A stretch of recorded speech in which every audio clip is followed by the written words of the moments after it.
एक ओंकार सतनाम करता पुर निर्भो निरवैर काल मूरत आजुनी सेभन गुर प्रसाद जप आद सच जुगाद सच। ਬੇਲੀਓ ਤੁਸੀਂ ਦੇਖ ਰਹੇ ਹੋ ਪੰਜਾਬੀ ਪ੍ਰਚਾਰ ਟੀਵੀ ਤੇ ਮੈਂ ਹਾਂ ਤੁਹਾਡਾ ਪ੍ਰਾਹੁਣਚਾਰ ਮੀਆਂ ਆਸਫ ਅਲੀ। ਕਰਤਾਰਪੁਰ ਕੋਰੀਡੋਰ ਦੇ ਬਾਰੇ ਹਰ ਖਬਰ ਲੈ ਕੇ ਅਸੀਂ ਹਾਜ਼ਰ ਹੁੰਦੇ ਰਹੇ। ਹਰ ਗੱਲ ਤੁਹਾਡੇ ਤੱਕ ਸਭ ਤੋਂ ਪਹਿਲੇ ਅਸੀਂ ਪੜਾਈ ਕਿਸੇ ਮਾਮਲੇ ਤੋਂ, ਕਿਸੇ ਗੱਲ ਤੋਂ, ਉੱਥੇ ਹੋਣ ਵਾਲੀ ਕਿਸੇ ਐਕਟੀਵਿਟੀ ਤੋਂ ਤੁਹਾਨੂੰ ਅਸੀਂ ਬੇਖਬਰ ਨਹੀਂ ਰਹਿਣ ਦਿੱਤਾ। ਤੇ ਅੱਜ ਅਸੀਂ ਗੱਲ ਕਰਨ ਲੱਗੇ ਹਾਂ ਕਰਤਾਰਪੁਰ ਕੋਰੀਡੋਰ ਤੋਂ ਬਾਅਦ, ਕਰਤਾਰਪੁਰ ਲਾਂਘਾ ਖੁੱਲਣ ਤੋਂ ਬਾਅਦ ਕਿਹਨੂੰ ਇਹਦਾ ਸਭ ਤੋਂ ਜ਼ਿਆਦਾ ਫਾਇਦਾ ਹੋਇਆ ਉਹ ਤੁਹਾਨੂੰ ਅਸੀਂ ਦੱਸਾਂਗੇ। ਪੋਲੀਟੀਕਲੀ ਤੇ ਹੋ ਸਕਦਾ ਬਹੁਤ ਜ਼ਿਆਦਾ ਫਾਇਦਾ ਹੋਇਆ ਹੀ ਹੋਵੇ ਵਜ਼ੀਰ ਆਜ਼ਮ ਪਾਕਿਸਤਾਨ ਇਮਰਾਨ ਖਾਨ ਨੂੰ, ਪਰ ਜਿਹੜਾ ਪਾਕਿਸਤਾਨ ਦੇ ਵਜ਼ੀਰ ਆਜ਼ਮ ਨੂੰ ਸਭ ਤੋਂ ਵੱਡਾ ਫਾਇਦਾ ਹੋਇਆ, ਪ੍ਰਾਈਮ ਮਿਨਿਸਟਰ ਆਫ ਪਾਕਿਸਤਾਨ ਨੂੰ ਸਭ ਤੋਂ ਵੱਡਾ ਫਾਇਦਾ ਹੋਇਆ, ਉਹ ਹੈ ਦੁਆਵਾਂ ਦਾ ਫਾਇਦਾ। ਤੇ ਉਹਨਾਂ ਨੂੰ ਇੰਨੀ ਜ਼ਿਆਦਾ ਦੁਆਵਾਂ ਮਿਲੀਆਂ ਕਿ ਮਣਾ ਦੇ ਹਿਸਾਬ ਨਾਲ ਕਿ ਟਨਾਂ ਦੇ ਹਿਸਾਬ ਨਾਲ ਦੁਆਵਾਂ ਮਿਲੀਆਂ। ਹਰ ਬਜ਼ੁਰਗ ਜਿਹੜਾ ਵੀ ਆਇਆ, ਜਿਹੜਾ ਵੀ ਕਰਤਾਰਪੁਰ ਕੋਰੀਡੋਰ ਰਾਹੀਂ ਆਇਆ ਜਾਂ ਨਨਕਾਣਾ ਸਾਹਿਬ 550ਵੇਂ ਗੁਰਪੁਰਬ ਲਈ ਆਇਆ, ਹਰ ਬੰਦੇ ਨੇ, ਹਰ ਯਾਤਰੀ ਨੇ ਦਿਲ ਖੋਲ ਕੇ ਵਜ਼ੀਰ ਆਜ਼ਮ ਪਾਕਿਸਤਾਨ ਇਮਰਾਨ ਖਾਨ ਨੂੰ ਦੁਆਵਾਂ ਦਿੱਤੀਆਂ। ਤੇ ਆਓ ਤੁਹਾਨੂੰ ਅਸੀਂ ਸੁਣਾਉਂਦੇ ਹਾਂ ਕਿ ਉਹਨਾਂ ਨੂੰ ਕੈਸੀਆਂ ਦੁਆਵਾਂ ਮਿਲੀਆਂ। ਤੇ ਇਮਰਾਨ ਖਾਨ ਨੂੰ ਦੁਬਾਰਾ ਪ੍ਰਧਾਨ ਮੰਤਰੀ ਫਿਰ ਬਣਾਇਆ ਜਾਵੇ। ਇਹ ਬਹੁਤ ਚੰਗਾ ਆਦਮੀ ਆ, ਬਹੁਤ ਨੇਕ ਆਦਮੀ ਜਿਹਨੇ ਸਾਨੂੰ ਇੱਥੇ ਪਾਕਿਸਤਾਨ ਨਨਕਾਣਾ ਸਾਹਿਬ ਦਰਸ਼ਨ ਕਰਾਏ ਆ। ਅਸੀਂ ਇਹਦੀ ਵੱਡੀ ਉਮਰ ਆਰਜੂ ਭਾਲਦੇ ਹਾਂ। ਵਾਹਿਗੁਰੂ ਜੀ ਕਾ ਖਾਲਸਾ, ਸ੍ਰੀ ਵਾਹਿਗੁਰੂ ਜੀ ਕੀ ਫਤਿਹ। ਅਸੀਂ ਆਏ ਹਾਂ ਲੁਧਿਆਣਾ ਜ਼ਿਲ੍ਹਾ, ਪਿੰਡ ਸਾਡਾ ਹੈਗਾ ਜਰਗ ਲਵੇ ਟਮਸਾ। ਸਾਨੂੰ ਬੜੀ ਖੁਸ਼ੀ ਚੜੀ, ਉਮਰ ਗੁਜ਼ਾਰੀ ਗਈ ਕੰਮਾਂ 'ਚ, ਹੁਣ ਟਾਈਮ ਮਿਲਿਆ। ਬਾਬੇ ਨਾਨਕ ਦਾ ਸ਼ੁਕਰ ਗੁਜ਼ਾਰਦੇ ਹਾਂ ਜਿਹੜੇ ਅਸੀਂ ਤੁਹਾਡੇ ਨਾਲ ਮਿਲਾਤੇ ਪਾਕਿਸਤਾਨ ਦੇ ਵਿੱਚ ਹੈ। ਬਹੁਤ ਬਹੁਤ ਧੰਨਵਾਦ ਹੈ ਪੁੱਤ, ਤੁਸੀਂ ਜੁਗ ਜੁਗ ਬਸੋ, ਤੁਹਾਡੀ ਕਮਾਈ 'ਚ ਬਰਕਤ ਪਾਵੇ ਗੁਰੂ ਨਾਨਕ ਦੇਵ ਜੀ, ਤੁਹਾਨੂੰ ਚੜ੍ਹਦੀ ਕਲਾ 'ਚ ਰੱਖੇ।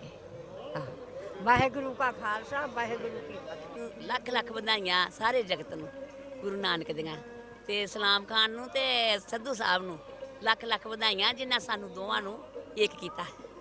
ਬਹੁਤ ਬਹੁਤ ਧੰਨਵਾਦ ਕਰਦੇ। ਸਾਡੀ ਜ਼ਿੰਦਗੀ ਵਿੱਚ ਆਇਆ ਹੈ, ਇਸ ਲਈ ਅਸੀਂ ਇਮਰਾਨ ਖਾਨ ਤੇ ਸਿੱਧੂ ਦੋਵਾਂ ਦੇ ਬਹੁਤ ਵੱਡੇ ਸ਼ੁਕਰਗੁਜ਼ਾਰ ਹਾਂ। ਤੇ ਜਿਨ੍ਹਾਂ ਇਹਨਾਂ ਵਿੱਚ ਜੋ ਸੇਵਾ ਕੀਤੀ ਹੈ ਉਹਦੇ ਵਾਸਤੇ ਬਹੁਤ ਧੰਨਵਾਦ ਕਰਨੇ ਹਾਂ। ਸਾਡੇ ਗੁਰੂਆਂ ਦੀ ਧਰਤੀ ਵਿੱਚ ਸਾਨੂੰ ਮਿਲਾਇਆ, ਅਸੀਂ ਆ ਸਕਨੇ, ਅਸੀਂ ਜਾ ਸਕਨੇ ਹਾਂ। ਅਸੀਂ ਇਮਰਾਨ ਸਾਹਿਬ ਦਾ ਦਿਲ ਤੋਂ ਧੰਨਵਾਦ ਕਰਦੇ ਹਾਂ ਔਰ ਲੰਮੀ ਆਜੂ ਮੰਗਦੇ ਉਹਨਾਂ ਦੀ ਕਿ ਐਸਾ ਸਾਡੇ ਵਿੱਚ ਰਾਜਾ ਆਇਆ ਹੈ ਜਿਹਨੇ ਸਭ ਨੂੰ ਮਿਲਾ ਦਿੱਤਾ ਹੈ। ਤੇ ਅਸੀਂ ਚਾਹੁੰਦੇ ਹਾਂ ਕਿ ਪਾਕਿਸਤਾਨ ਚੜ੍ਹਦੀ ਕਲਾ 'ਚ ਰਹੇ। ਅੱਜ ਸਿੱਖ ਕੌਮ ਬਹੁਤ ਜ਼ਿਆਦਾ ਖੁਸ਼ ਆ। ਸਾਰੀ ਜ਼ਿੰਦਗੀ ਇਹ ਸਿੱਖ ਕੌਮ ਇਮਰਾਨ ਖਾਨ ਦਾ, ਪਾਕਿਸਤਾਨ ਦੇ ਪ੍ਰਧਾਨ ਮੰਤਰੀ ਦਾ ਜਿੱਥੇ ਧੰਨਵਾਦ ਕਰਦੀ ਆ। ਅਸੀਂ ਇਮਰਾਨ ਖਾਨ ਦੇ ਬਹੁਤ ਬਹੁਤ ਧੰਨਵਾਦੀਆਂ। ਸਿੱਖ ਸੰਗਤ, ਸਾਰਾ ਜਗਤ ਇਮਰਾਨ ਸਾਹਿਬ ਦਾ ਬਹੁਤ ਧੰਨਵਾਦੀ ਜਿਨ੍ਹਾਂ ਨੇ ਕਰਤਾਰਪੁਰ ਦਾ ਲਾਂਘਾ ਖੋਲ ਕੇ ਸੰਗਤਾਂ ਨੂੰ ਆਪਣੇ ਗੁਰੂ ਦੇ ਚਰਨਾਂ ਵਿੱਚ ਆਉਣ ਲਈ ਬਖਸ਼ਿਸ਼ ਕੀਤੀ ਹੈ। ਇਮਰਾਨ ਖਾਨ ਦਾ ਧੰਨਵਾਦ, ਉਹਦੀ ਇਮਰਾਨ ਦੀ ਸਰਕਾਰ ਦਾ ਧੰਨਵਾਦ। मेरा नाम जसपाल सिंह है, मैं इंडिया का हूँ, इंडिया का रहने वाला। और इमरान खान साहब ने जो अपनी प्रजा के लिए इतना नहीं किया, जिन्ना कि उन्होंने गुरु नानक साहब दे इस 500 550 साल के वास्ते उपराला नाल काम किया है। और उन्होंने अज जो ये उपराला देख रहे हो, ये पूरा वर्ल्ड उन्होंने उसका धन्यवाद करना चाह रहा है और उन्होंने इतना धन्यवाद दे रहा है कि सच्चे पातशाह पाकिस्तान दिन दूनी रात चौगनी विच आए और उन्होंने चढ़दी कला विच रखे।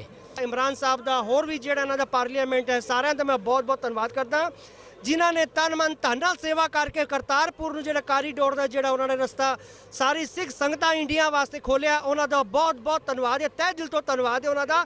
ਸ਼ੁਕਰਗੁਜ਼ਾਰ ਕਰਨੇ ਆ ਕਿ ਅਸੀਂ ਸਾਰੀ ਜ਼ਿੰਦਗੀ ਉਹਨਾਂ ਦਾ ਕਰਜ਼ ਨਹੀਂ ਉਤਾਰ ਸਕਦਾ। ਹਾਂਜੀ, ਤੁਸੀਂ ਸੁਣਿਆ ਕੈਸੀਆਂ ਦੁਆਵਾਂ ਵਜ਼ੀਰ ਆਜ਼ਮ ਪਾਕਿਸਤਾਨ ਇਮਰਾਨ ਖਾਨ ਨੂੰ ਮਿਲੀਆਂ।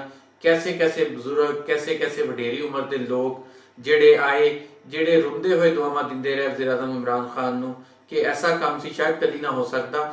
बहरहाल काम तो जिहड़ा करना सी वो कर दिता, पर दुआवां इंडिया को मिल गई। तुसीं सुनिया ऐसियां दुआवां भी मिलियां कि इमरान खान मुड़ के वज़ीर आज़म बने। इमरान खान वर्गा चंगा बंदा कोई नहीं है।